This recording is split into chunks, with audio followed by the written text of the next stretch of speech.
अच्छा, ये जो टीनेजर है ना, पहले ये समझ लें, 13 साल से लेके 19 साल तक को टीनेजर कहते हैं।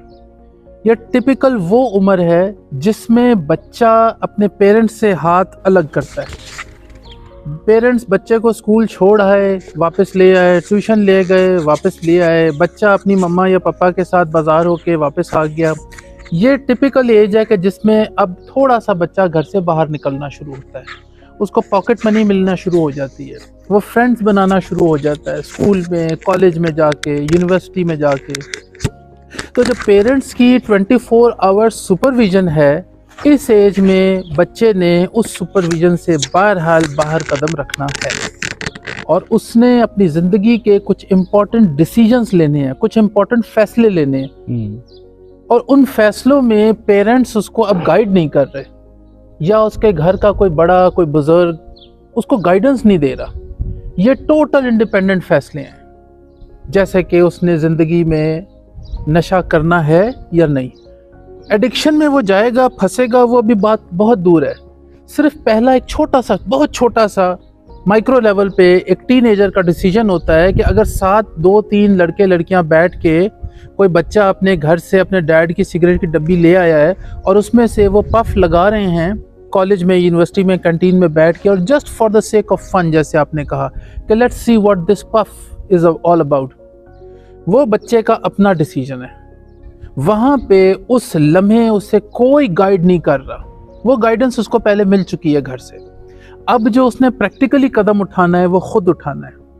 ये बहुत इंपॉर्टेंट डिसीजन है कि उसने नशा करना है या नहीं, ये बच्चे ने खुद फैसला लेना है। पढ़ाई करनी है या नहीं, सीरियसली अपनी स्टडीज़ को लेके चलना है, या बस इसी तरीके से हाजिरियाँ पूरी लगवानी है, कभी स्कूल बंक करना है, कभी कॉलेज बंक करना है। दोस्त उसने कैसे बनाने हैं, किस तरह के लड़के लड़कियां उसको स्कूल में, कॉलेज में, अपनी बाहर की ज़िंदगी में मिलेंगे, और उसने सिलेक्शन किन बेसिस पे करनी है, ये उसके अपने डिसीजंस होंगे। उसकी सेक्स लाइफ बड़ी जल्दी अब एक्टिव हो सकती है, उसके बारे में उसके क्या फ़ैसले होंगे। ये बड़े इम्पॉर्टेंट कोई 5-6 फैसले होते हैं जो हर एक टीनेजर ने लेना होता है। इसमें से बहुत बड़ा जो फैसला है वो ड्रग्स के बारे में। सर एहतशाम ने बिल्कुल सही बताया कि initially it starts for fun, के शुगल के तौर पे, फन के तौर पे, या बाकी सारे लड़के कर रहे हैं, लड़कियां कर रही हैं, तो चलो हम भी करके देख लेते हैं। और बच्चा आहिस्ता आहिस्ता इस तरीके से उस विशस साइकिल में कहूँगा उसमें फंसना शुरू हो जाता है। और एक वक्त ऐसा आता है कि वो मजबूरन अपने आप को सिर्फ मेंटेन रखने के लिए एक अमाउंट ऑफ ड्रग उसको करनी पड़ रही है। ये एक बात यहाँ पे ख़त्म हो गई है। अब मैं एक नेक्स्ट टॉपिक पे आता हूँ, ये पेरेंट्स के लिए है।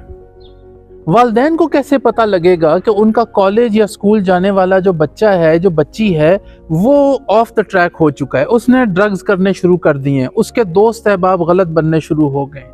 पहला सिम्टम वालिदैन आप नोट कर लीजिए, पहला सिम्टम, बच्चा आपसे अलग रहना शुरू कर देगा घर में। उसने एक छोटी सी अपनी एक अलग सी दुनिया अपने रूम में रहना शुरू कर देगा। पहला आप ये सिम्टम देख लें।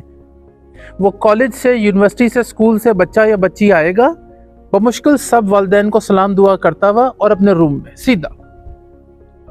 दूसरा, उसके मजाज में चिड़चिड़ापन आना शुरू हो जाएगा। उसको नहीं पसंद आप उससे पूछ रहे हैं कहाँ गए थे, दिन कैसा गुजरा था, आज क्या किया दिन में, आज टेस्ट कैसा हुआ तुम्हारा, आज स्पोर्ट्स डे था वो कैसा रहा। वो कहेगा कि मुझसे फालतू बात ही ना कोई करे।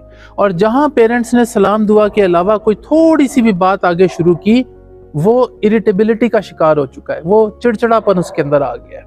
दूसरा सिम्टम बिल्कुल क्लियर। तीसरा सिम्टम, बच्चे की हाइजीन अब आहिस्ता आहिस्ता डाउन होनी शुरू हो जाएगी। जैसे वो तैयार हो के, नहा धो के, बाल छाल बना के, साफ कपड़े पहन के पहले कॉलेज यूनिवर्सिटी जाया करता था, अब वो जैसा गंदा मंदा होगा कोशिश करेगा हल्का फुल्का बस टूथब्रश किया और निकले। और मुझे कोई पूछे ना मैं कैसा गंदा मंदा यूनिवर्सिटी जा रहा हूँ, मैंने कपड़े चेंज किए या नहीं, मैं जीन्स में ही जा रहा हूँ, मैं वेल ड्रेस्ड होके नहीं जा रहा हूँ। इन सारे अब जो सिम्टम्स हैं इनको पेरेंट्स नोट करना शुरू कर दें। चौथी चीज़, उसकी एपेटाइट लो होनी शुरू हो जाएगी। पहले वो घर में हेल्दी नाश्ता करता था, उसकी ब्रेकफास्ट का एक प्रॉपर मेन्यू होता था, वो ब्रेकफास्ट करके अपने पेरेंट्स के साथ सबको खुदाफिज कह के अच्छे दिन के आगाज के साथ वो निकलता था। अब वो ब्रेकफास्ट स्किप कर रहा है, पेरेंट्स पीछे पीछे भाग रहे हैं, ये P low, juice P low, दूध पी लो, ये स्लाइस खा लो, नहीं नहीं नहीं, नहीं मेरे पास टाइम नहीं है, मैं देर हो गई। पांचवा symptom, he will or she will always be short of time। अब उसके पास वक्त नहीं है, वो भागम भाग जा रहा है, भागम भाग आ रहा है, इरिटेबिलिटी आ गई उसके मिजाज में। वो जो एक डिसिप्लिन लाइफ गुजार रहा था, जो उसके पेरेंट्स ने उसको मैट्रिक तक लेके चले थे, अब वो उससे डी ट्रैक होना शुरू हो गया है। नाजरीन, ये बिल्कुल ऐसे है जैसे कि आपके घर का बच्चा जब अपनी मोटरसाइकिल पे से साइलेंसर निकालना शुरू कर दे और वो जो आगे और पीछे के मड फ्लैपर्स होते हैं वो उतारना शुरू कर दे और मोटरसाइकिल को ऊंचा करना शुरू कर दे और उसके जो शॉक्स होते हैं वो बड़े बड़े करवाना शुरू कर दे, तो आपको पता लग जाएगा कि अब ये सिर्फ सवारी के लिए इस्तेमाल नहीं हो रही मोटरसाइकिल, अब इसके ऊपर कुछ और भी शुरू हो गया, जैसे वन व्हीलिंग है, जैसे रेसिंग है। ये सिम्टम्स शुरू हो जाते हैं।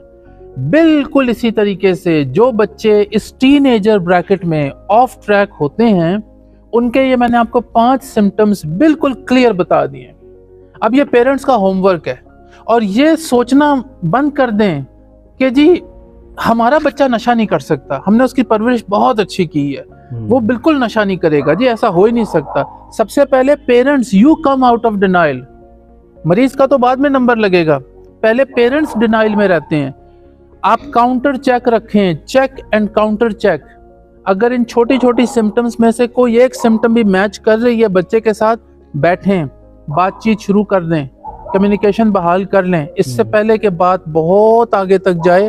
और फिर सर ऐसा होता है कि फैमिलीज रिहैबिलिटेशन कांटेक्ट करती हैं और आपने जैसे देखा है कि हमें मजबूरन ज्यादातर पेशेंट्स ऐसे हैं जो घर से रेस्क्यू करके खुद लाने पड़ते हैं थ्रू क्राइसिस इंटरवेंशन। तो मैं जाती तौर पे ये चाहता हूं कि पहले तो बच्चे नशा करें ही ना, और अगर खुदा न खास्ता किसी घर में कोई बच्चा टीनेजर की बात में ज्यादा कर रहा हूँ, नशा शुरू कर चुका है, तो उस घर का माहौल इतना हो कि वो बैठ के कम्युनिकेशन करें और अपने बच्चे को कार में बिठा के खुद रिहैबिलिटेशन लेके आएं और ड्रॉप करें। ये जो क्राइसिस इंटरवेंशन है, इसकी ज़रूरत पेश ना आए।